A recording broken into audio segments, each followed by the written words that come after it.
Ready, start. शांति की इच्छा मात्र से वैश्विक शांति संभव नहीं है।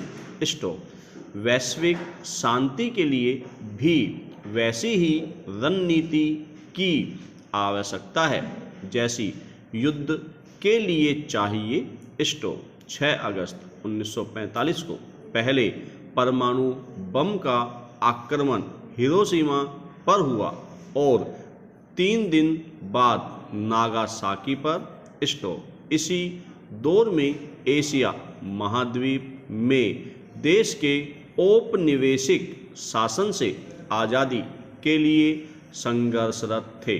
जब गांधी ने बड़े पैमाने पर अहिंसक आंदोलन भारत छोड़ो आंदोलन की उद्घोषणा 8 अगस्त को करो या मरो के नारे के साथ की। स्टॉप। दूसरे विश्व युद्ध के रक्त रंजित पाठ और अधिकतर देशों के स्वतंत्रता पश्चात शांति के लिए प्रयास किए जाने की अपेक्षा शीत युद्ध ने दुनिया को 3 समूहों में बांट दिया।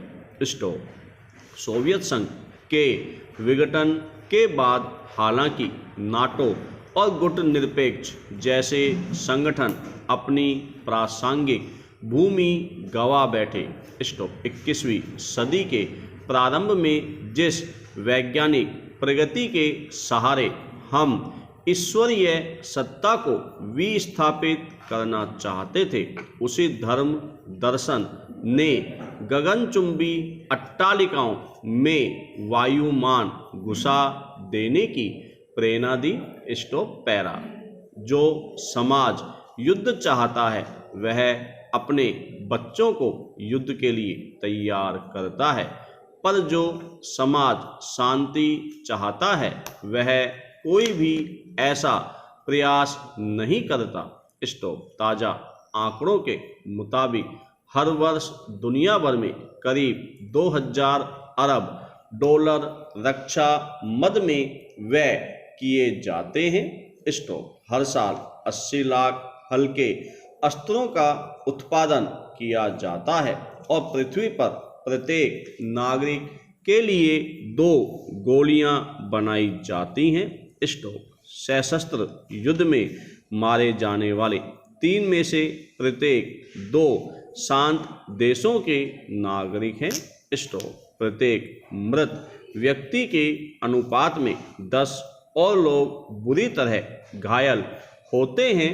स्टॉप। परमाणु शस्त्रों के जखीरे में दुनिया भर में 14,000 बम हैं। स्टॉप। ये बम हिरोशिमा नागासाकी में गिराए गए बम्बों की अपेक्षा 100 गुना अधिक घातक हैं। स्टॉप। हिरोशिमा नागासाकी आक्रमण में 2 दिन में ही 4 लाख से अधिक लोग मरे और कितने गर्भस्थ बच्चे युद्ध का हिस्सा बन गए। स्टॉप। पैरा। आधुनिकता ने न केवल मनुष्यों के यातायात और संस्कृति के आदान प्रदान की गति तेज की है, बल्कि युद्ध और हिंसा के तौर तरीकों को भी बदल दिया है। स्टॉप। जैविक, आर्थिक, सांस्कृतिक, सूचना और साइबर युद्ध भी हिंसा के नवीन संस्करण हैं। स्टॉप। मनुष्य को दूसरे मनुष्य से जितना खतरा है उतना तो उसे अन्य जानवरों या प्राकृतिक आपदाओं से भी नहीं है। स्टॉप। सशस्त्र सैन्य हिंसा को तो राज्य से वैधता प्राप्त है, पर इससे अलग दुनिया भर में औसतन एक साल में 5 लाख लोग मारे जाते हैं, जो वैध हिंसा के मुकाबले 5 गुना अधिक है। स्टॉप। भारतीय अपराध रिकॉर्ड ब्यूरो के नए आंकड़ों के अनुसार प्रतिदिन 700 गंभीर अपराध के मामले दर्ज होते हैं या प्रत्येक घंटे 30 अपराध और गंभीर हिंसक घटनाएं होती हैं। स्टॉप। सवाल है कि क्या मनुष्य जन्मजात या स्वाभाविक रूप से हिंसक और बर्बर प्राणी है और उसे सामाजिकता, शांति, सहिष्णुता और पारस्परिक सद्भाव जबरन सिखाए जाने की आवश्यकता है। Stop para. हिंसा उन तमाम विभाजनकारियों श्रेणियों की आपसी प्रतियोगिता से पनपती है जिसमें धर्म, जाति, लिंग, क्षेत्रीयता, भाषा, यौनिकता आदि को चुनौती मानकर वर्चस्व की लड़ाई को मान्यता देते और उसका मंडन करते हैं। स्टॉप। संसाधनों के बंटवारे में विषमता, संपन्न साधनहीन के बीच बढ़ती खाई और इसे मेरिट और जन्मना पुण्य पाप के आधार पर वैध बताने की कोशिश इसे एक संस्थागत हिंसा का स्वरूप देती है।